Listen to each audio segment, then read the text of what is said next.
Advancement index, जिसमें से ग्राम पंचायत में अनेक विभागों की जो रिपोर्ट होती है उसको डेटा को भरना होता है। जैसे कि इसमें जो विभाग हो सकते हैं, पंचायती राज विभाग, आवास विभाग, स्वास्थ्य विभाग, चिकित्सा विभाग, पशु विभाग, खेल कूद, शिक्षा स्वास्थ्य, आंगनबाड़ी, स्वयं सहायता समूह, बाल विकास, इस तरह से अन्य जो भी विभाग है वो कोलैप्स होकर यहाँ पे सबका डेटा भरा जाता है। अब ये ग्राम पंचायत सचिव के माध्यम से और पंचायत सहायकों के माध्यम से भी भरा जा सकता है, जिसमें से विलेज एडमिन की आईडी से भरा जाएगा। तो सबसे पहले भरने के लिए गूगल क्रोम ब्राउजर पे जाओगे और यहाँ पे टाइप करना है pai.gov.in। इस तरह से लिंक डिस्क्रिप्शन बॉक्स में डाल देंगे, डायरेक्ट क्लिक करके आप इस पोर्टल पर आ सकते हो। ठीक है, अब आने के बाद यहाँ पे कुछ तरह से इंटरफेस दिखेगा, क्या इसमें चेंजमेंट हुआ वो भी देखेंगे और पूरा प्रक्रिया को यहाँ पे एक स्टेप के तरीके से समझाएंगे ताकि आपको समझ में आए। अब यहाँ पे एक लॉगिन का टैब है जिस पर आपको क्लिक करना है। लॉगिन आपको करना है विलेज एडमिन के, यानी जो ई ग्राम स्वराज पोर्टल पर एडीएम की आईडी होती है उसी से आपको यहाँ पे लॉगिन करना है। नीचे आप जैसे आओगे देख सकते हो, पहला स्टेप है ग्राम पंचायत सेक्रेटरी का, यानी वो डेटा एंट्री करेगा।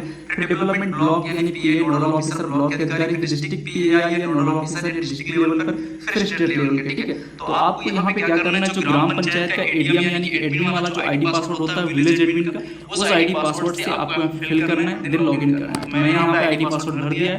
फिर उसके बाद अगर आपका उसमें कैप्चा दिख रहा है तो आप भरोगे, अदरवाइज अगर कैप्चा नहीं दिख रहा है तो आप सिंपली लॉगिन पर क्लिक करोगे, कैप्चा छोड़ दोगे, क्योंकि कैप्चा का बहुत ज्यादा इशू आ रहा है। तो आप यहाँ अगर छोड़ दोगे, अगर आपको उसमें नहीं दिख रहा है, देन सिंपली आप आईडी पासवर्ड डाल के लॉगिन करोगे, तभी ये पोर्टल खुल जाएगा। आपके सामने कुछ इस तरह से इंटरफेस दिखेगा जहाँ पे आपको कुछ बेसिक डिटेल्स दिखेंगे, आप यहाँ पे चेक कर लोगे। अब जैसे कि देख सकते हो जो अधिकारी उसका नाम दिखेगा यहाँ पे, ठीक है, यानी जिसका आप यहाँ पे भर रहे हो जिसके माध्यम से, उसका पूरा डिटेल दिखेगा। अगर मोबाइल नंबर अपडेट करना चाहते हो इनकरेक्ट है तो चेंज कर लोगे, अगर सही है तो यहाँ पे ग्रीन वाले टिक पर आप क्लिक कर दोगे, यानी सब कुछ सही वर्क इन द पोर्टल। ठीक है, अब उसके बाद आपके सामने यहाँ पे इस तरह से इंटरफेस खुलेगा, आप अपनी ग्राम पंचायत का नेम वगैरह यहाँ पे चेक कर लोगे। ठीक है, मेरा सब कुछ यहाँ पे मतलब नेम और नंबर वगैरह सब कुछ सही था। अब यहाँ पे देख सकते हो जो कुछ ऑप्शन है, जिसमें से पहला ऑप्शन है ऑफिस, यहाँ पे देख सकते हो 1.1 टेबल का, यानी कि ऑफिस फील्ड ऑफिसर, यहाँ पे ऑफिस देख सकते हो, और डाटा कलेक्शन पे यानी डीसीएस। उसके बाद 1.2 पे है लाइन डिपार्टमेंट ऑफिस, जहाँ पे आपको डाटा वेरीफाई करना है। तो यहाँ पे क्या करना है, जैसे आप इस पर क्लिक करोगे 1.1 पे, तो यहाँ पे देखते हो क्या खुलेगा, यहाँ पे ये दिखेगा कि कौन सा डिपार्टमेंट का फील्ड ऑफिस कहाँ पर है और डेटा वेरिफिकेशन ऑफिस कहाँ से होगा, यानी आपको जहाँ कहाँ से डेटा उठाना है। इसमें जैसे सभी विभाग होते हैं तो कौन से विभाग का डेटा आपको कहाँ से उठाना है और उसको वेरिफिकेशन कहाँ पे होगा, यानी आपको पहले डेटा हार्ड कॉपी में लेना होता है, फिर उसके बाद इस पोर्टल पे भरना होता है। यहाँ से आपको देखने को मिल जाएगा कि मोटा मोटा आपको लग जाएगा कि अगर आपको स्कूल यानी कि शिक्षा विभाग का है तो आपको यहाँ से मिलेगा, खंड शिक्षा कार्यालय से मिलेगा, आंगनबाड़ी का बाल विकास महिला यानी सीडीपीओ ऑफिस से मिलेगा। इस तरह से आपको पता चल जाएगा कहाँ से लेना है। फिर नीचे जो 1.2 पे जो दूसरा ऑप्शन है लाइन डिपार्टमेंट ऑफिसर, यहाँ पे आपको देखने को मिल जाएगी, यानी इसमें जो डेटा वेरीफाई करेगा, जैसे क्लिक करोगे जो ऑफिसर होंगे वो आपको यहाँ पे दिख जाएगा, उनका मोबाइल नंबर दिख जाएगा, उनका नेम दिख जाएगा, जैसे कि यहाँ पे ब्लॉक खंड निरीक्षक कार्यालय, उनका नेम और मोबाइल नंबर दिखेगा। देन इसी तरह से वीडियो जो भी है उनका नेम मोबाइल नंबर इस तरह से दिखेगा, यानी यहाँ पे अधिकारी आप देख सकते हो। ये था पहले जो ऑफिस वाला पॉइंट, वो हो गया। अब जो दूसरा इंपॉर्टेंट आता है डेटा इंटर करने वाला, इंटर पीएआई डेटा, यानी कि यहाँ पे जब आप क्लिक करोगे तो पहला ऑप्शन है download field office wise data collection format DCF, यानी कि डेटा कलेक्शन जो फॉर्मेट है उसी को डीसीएफ बोलते हैं। जब आप इस पर क्लिक करोगे तो इसमें करना क्या होता है, इसमें हार्ड कॉपी में डेटा आपको मिलेगा, देन आप यहाँ पे इंटर करोगे, फिर अपडेट करना होता है, फिर यहाँ पे ग्राम सभा में डिसीजन के लिए जाता है। ठीक है, तो सबसे पहले आपको करना क्या है कि जो यहाँ पे डाउनलोड फील्ड ऑफिस डेटा वाला जो ऑप्शन है इस पर क्लिक करना है। आप जब इस पर क्लिक करोगे तो सारे विभाग के जितने भी क्वेश्चन होंगे इनमें जो वो खुलेंगे, वो आपको क्या करना है, संबंधित विभाग के अधिकारियों के पास भेजना है और उनसे आपको हार्ड कॉपी में लेना है कि आप जो उनके क्वेश्चन उनका रिप्लाई दीजिए उस पर, और हार्ड कॉपी में अपने पास लेना है। तो चलिए हम इस पर क्लिक करते हैं। जैसे आप इस पर क्लिक करोगे तो आप देख सकते हो यहाँ पे 2023-24 आएगा, तो यहाँ पे संदर्भ वाला यानी यही रहेगा, आप कंफ्यूज मत होइएगा, फाइनेंशियल ईयर संदर्भ वर्ष। ठीक है, तो 23-24 के लिए ही भरा जा रहा है, तो इस पे आपको आगे सर्च पर क्लिक करना है।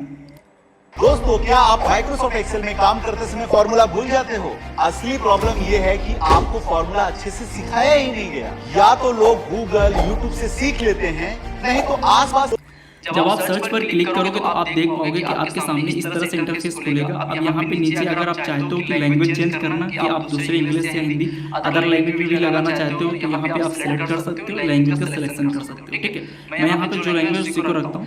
उसके बाद नीचे आप ये देख सकते हो कि डिपार्टमेंट, डाटा सोर्स कहाँ से मिलेगा डेटा, और उसके बाद डेटा वेरिफिकेशन ऑफिस कहाँ पे है, और उसके साथ यहाँ पे पॉइंट्स, डेटा, क्वेश्चन और प्रिंट करने का डीसीएफ का ऑप्शन दिया गया। आप देख सकते हो सारे विभाग यहाँ पे हैं। आप देख सकते हो ब्लॉक, पंचायत कार्यालय, ब्लॉक, वीडियो लेवल पे, और इस तरह से नीचे सारे स्क्रॉल करोगे तो जो 10-11 पूरे विभाग हैं वो दिखेंगे।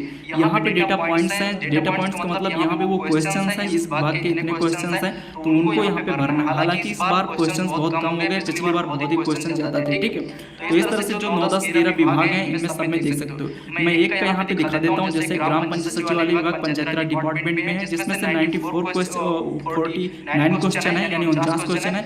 देन यहाँ पे प्रिंट का ऑप्शन है बगल में डीसीएस के ऑप्शन पर। जब आप इस पर क्लिक करोगे तो इसको ऑफलाइन, मतलब आपको अपने प्रिंटर से प्रिंट करना है। देन ऑफलाइन के माध्यम से डेटा वेरिफिकेशन आपको संबंधित अधिकारी से करवा के यहाँ पे सिग्नेचर मोहर ले लेना है, यानी वो वहाँ पे फिल कर देगा। और सिंपली आप जब हार्ड कॉपी आपको मिल जाएगी सभी विभाग की, तब यहाँ पे दूसरा पॉइंट टेबल पे 2.2 पे इंटर डीसीएफ डेटा, इस पर क्लिक करना है। जैसे कि मुझे हार्ड कॉपी मिलने के बाद यहाँ पे आपको क्लिक करना है इंटर डीसीएफ डेटा, जैसे 2.2। तो आप सिंपली उसी को देख के हर विभाग का जो डेटा आपको मिला है हार्ड कॉपी पे आप भरोगे। ठीक है, जब आप इस पर क्लिक करोगे तो आपके सामने कुछ इस तरह से इंटरफेस खुलेगा 2.2 में। अब इंटर डीसीएफ डेटा पे आप दिखेगा, आपके पास हार्ड कॉपी है, आप जैसे संबंधी विभाग का जो भी डेटा है आप यहाँ पे क्लिक करोगे। जैसे कि पहला ही है, जैसे कि एनुअल जो हस्बेंड्री है डेयरी वाला, जैसे कि पशु चिकित्सा कार्यालय से आपका वेरिफिकेशन ऑफिस है। उसके बाद यहाँ पे देख सकते हो क्वेश्चन कितने हैं और आपने अभी अटेंड कितना किया वो दिखेगा। जैसे कि अभी मैंने अभी अटेंड नहीं किया तो यहाँ पे 0 दिख रहा है।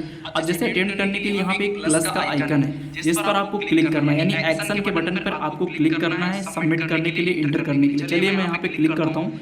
क्लिक करने के बाद आप देख पाओगे कि यहाँ पे आपके सामने जैसे एक क्वेश्चन था उस डिपार्टमेंट में, तो आप देख सकते हो कि एक ही क्वेश्चन जैसे पूछ रहा है, क्या ग्राम पंचायत के पास निकटवर्ती पशुधन केंद्र है, पशुधन केंद्र तक पहुंच है, यानी 0 से 5 किलोमीटर, यानी जहाँ पे पशुओं को उपचार होता है या दवा मिलती है आसानी से, या और भी जो भी होता है पशुओं का जो भी कार्य होता है, मतलब वहाँ पे ट्रीटमेंट का। तो अगर है आपके 0 से 5 किलोमीटर में तो ठीक है, अगर नहीं है तो नो पर क्लिक करके रजिस्टर्ड डेटा के ऑप्शन पर क्लिक करोगे। तो अगर है तो आप यस करोगे 0 से 5 किलोमीटर में, जैसे कि यहाँ पे नहीं है तो रजिस्टर्ड डेटा पर हम क्लिक करते नो के ऑप्शन पर क्लिक रहेगा। आपके उसमें अदर क्वेश्चन भी खुलेंगे। देखिए यहाँ पे सक्सेस हो गया, जो पॉइंट जो एक विभाग का जो एक क्वेश्चन था वो भर चुका। सेम इसी तरह से दूसरे विभाग का आपको ओपन करना है। आपको यहाँ पे जैसे देख सकते हो ऑटोमेटिकली अपडेट वाले ऑप्शन पर पहुंचा देगा, बट आपको यहाँ पे अपडेट एक्शन पर नहीं क्लिक करना है, क्योंकि अभी आपको सारे विभागों को भरना है। ये ऑटोमेटिक रिडायरेक्ट कर देता है अपडेट वाले पे, बट आपको भी इंटर करना अन्य विभागों का। ठीक है, यहाँ पे इंटर पीआई डेटा पर क्लिक करके फिर 2.2 पे इंटर डीसीएफ पर फिर से क्लिक करोगे। जैसे मैंने अभी एक विभाग का जो इसका भरा है वो विभाग यहाँ से हट जाएगा। अब दूसरे विभाग का भरने के लिए अभी यहाँ पे देख सकते हो जो ग्राम पंचायत स्तर सेक्रेटरी लेवल पे है, यानी इस पर क्लिक करोगे तो यहाँ पे एक्शन बटन पर इस पर भी सेम तरीके से क्लिक करोगे, और ऐसे ही क्लिक करने के बाद आपके सामने क्वेश्चंस खुलेगा, आप उसको भरोगे। ये हार्ड कॉपी आपके पास पहले से होगी तो आप देख के उसको यहाँ पे सबमिट करते जाओगे। ठीक है, आप एक स्टेप देखते जाइए, सब कुछ आपको समझ में आ जाएगा। उसके बाद यहाँ पे देख सकते 2 क्वेश्चन खुले, जैसे कि पहला क्वेश्चन यहाँ पे खुला है ग्राम पंचायत में कुल कितने स्वयं सहायता समूह हैं। आप देख सकते हो कि यहाँ पे एक क्वेश्चन नीचे नॉट एप्लीकेबल है और ऊपर 0। नॉट एप्लीकेबल क्या होता है कि जो विभाग के क्वेश्चन होते हैं वो कहीं ना कहीं एक दूसरे से लिंक होते हैं। जब आप आंसर करोगे तभी वो ऑप्शन खुलेगा, तो आपको परेशान नहीं होना है। जैसे स्वयं सहायता समूह, जैसे अगर आपके यहाँ है तो आप जब ऊपर भरोगे तो उनका यहाँ पे एक कोड दिया होता है, क्वेश्चन का कोड, यानी कौन सा कोड क्वेश्चन किस कोड से रेफरेंस रखता है। जब आप वहाँ पे देखिए मैंने 2 भर दिया, 2 समूह हैं, तो यहाँ पे वो नॉट एप्लीकेबल हट गया। अब यहाँ पे आ रहा है कि अगर कोई स्वयं सहायता समूह ने बैंक से लोन लिया है उस संदर्भ वर्ष में, यानी 23-24 में, तो आप यहाँ पे भरोगे। अगर लोन नहीं लिया समूह ने तो यहाँ पे मैंने 0 रख दिया है, यानी कोई समूह मतलब यहाँ पे लोन नहीं है। लेकिन यहाँ पे रजिस्टर्ड डेटा पर क्लिक करोगे तो इस तरह से क्वेश्चन सारे विभाग के आपको भरना। मैंने डेमो के लिए आपको 2 दिखा दिए हैं। ठीक है, जैसे आप सबमिट करोगे सक्सेस हो जाएगा और सक्सेसफुली यहाँ पे रजिस्टर सक्सेसफुली इस तरह से मैसेज डेटा पॉइंट्स हो जाएगा। ठीक है, अब ये ऑटोमेटिक यहाँ पे अपडेट के लिए आ जाता है, यानी जैसे आप भरते जाओगे तो ये अपडेट वाला टैब यहाँ पे खुलता जाएगा। जैसे मैंने अभी देखिए 2 भरे हैं दोनों यहाँ पे अपडेट या एक्शन के लिए आ रहे हैं, यानी कुछ गलत हो गया तो अपडेट कर सकते हो, बट ये बाद में भी आप कर सकते हो अपडेट। यहाँ पे अभी आओगे तो इंटर डेटा DCF पे क्लिक करके बार बार आप इसी तरह से जितने सारे विभाग हैं आप सारे विभाग का डेटा एक्शन पर क्लिक करके प्लस के आइकन भर लोगे। तो यहाँ पे चलिए मैं सारे विभाग का डेटा भर लेता हूँ, देन यहाँ पे केवल एक विभाग जैसे बचा है तो मैं इस पर भी एक्शन पर क्लिक करता हूँ। तो जब तक आप सारे भरोगे नहीं तो आगे की प्रक्रिया आप नहीं कर पाओगे। तो आपको यहाँ पे सारे भर देना, जैसे कि देख सकते हो कि मैंने सारा यहाँ पे सिलेक्शन कर लिया है। और उसके बाद लास्ट वाला जो भरना है इसमें आप देख सकते हो कि जैसे क्वेश्चन 39 में आप दिखा देता हूँ किस तरह से भरना होता है। ग्राम पंचायत में कुल कितने शौचालय टॉयलेट हैं, अब यहाँ पे एक संख्या भरनी है, जैसे कि 592 मैंने भर दी। उसके बाद यहाँ पूछ रहा ग्राम पंचायत में सामूहिक शौचालय की कुल संख्या कितनी है। तो जैसे कि सामूहिक शौचालय यानी कि जहाँ पे सामुदायिक शौचालय जा सकते हैं, यानी कोई भी व्यक्ति जिस तरह से बने होते हैं जैसे केयर टेकर जहाँ पे तैनात होते हैं उस तरह के सामुदायिक शौचालय होते हैं, ठीक है। तो जितने भी हैं आप लिखोगे, उसके बाद इस तरह से जो भी है आप भरोगे। देन नीचे रजिस्टर्ड डेटा का एक ऑप्शन आता है जिस पर क्लिक करना है। इसी तरह से सारे क्वेश्चन सारे विभाग के आपको भरना है। ये इंटर DCF डेटा वाला जो 2.2 का ऑप्शन था ये आप करोगे। जैसे कि यहाँ पे एक क्वेश्चन लिस्ट में क्या ग्राम पंचायत में नर्सरी पौधों की जगह है, जैसे कि मैं यहाँ पे अभी नो पर क्लिक कर देता हूँ। उसके बाद यहाँ पे भी अगर रखरखाव के लिए तो वो ऑप्शन नहीं खुल रहा है, तो यहाँ पे रजिस्टर डेटा सेव पर क्लिक करते हैं तो देख सकते हो ये डेटा पॉइंट्स भी सक्सेसफुली हो चुका है, ठीक है। अब इस तरह से आपने देखी आपने सारी विभाग का जो डेटा था वो 2.2 में आपने कंप्लीट भर दिया। अब ऑटोमेटिक ये जो अपडेट वाला खुल रहा है यानी एक्शन वाला, अगर कुछ गलत हो चुका है तो आप इसको अपडेट कर सकते हो। इसको अपडेट करने के लिए आप यहाँ पे जो 2.3 वाला ऑप्शन है अपडेट DCF पर आप क्लिक करोगे तो भी आपके सामने यही विंडो खुल के आएगी, यानी इसी तरह से खुलेगा। अब यहाँ पे अगर कुछ गलत हो गया है तो आप उसको क्रॉस अपडेट कर सकते हो।